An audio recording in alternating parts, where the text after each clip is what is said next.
মোস্তাফিজের উচিত বিসিবির কথা গুনায় না ধরে প্রতিবাদ করা এবং আইপিএলে ফিরে আসা।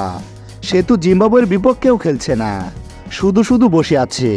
তাহলে আইপিএল খেলতে সমস্যা কি? এবার মুস্তাফিজকে নিয়ে মুখ খুলেছে ভারতের সাবেক ক্রিকেটার যুবরাজ সিং। এবারের আইপিএলে নিজের সেরা ফর্মে ছিল মুস্তাফিজ। 14 উইকেট নিয়ে পেছনে ফেলেছিল মিচেল স্টার্কের মতো বাঘা বাঘা বোলারদের। তবে দুদিন আগে দেশে ফিরেছে মুস্তাফিজ। বলা হয়েছিল জিম্বাবুয়ে সিরিজে মুস্তাফিজ খেলবে, তবে এখন সুর বদলেছে বিসিবি। মুস্তাফিজকে দেশে এনে বিশ্রামে রেখেছে বিসিবি। এদিকে আজ মাঠে নামবে চেন্নাই, পাঞ্জাবের বিপক্ষে খেলবে চেন্নাই। গত ম্যাচে পাঞ্জাবের বিপক্ষে এক মেডেন সহকারে দারুণ বোলিং করেছিল মুস্তাফিজ। তবে আজ একাদশে থাকবে না ফিজ, এটা যেন কোনোভাবে মানতে পারছে না ভারতের সাবেক ক্রিকেটার যুবরাজ সিং।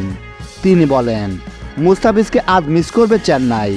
সে যেভাবে গত ম্যাচে বোলিং করেছে তাতে আজ তাকে খুব বেশি প্রয়োজন ছিল। বিসিবি ফিজের সাথে এবং চেন্নাইয়ের সাথে বেইমানি করেছে।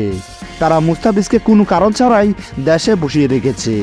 সে তো জিম্বাবুয়ের বিপক্ষেও খেলবে না, তাহলে কেন তাকে ফিরিয়ে নিল বিসিবি?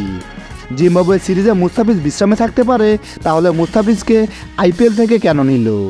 মুস্তাফিজের উচিত বিসিবির কথা না শুনে প্রতিবাদ করা এবং আইপিএলে ফিরে আসা।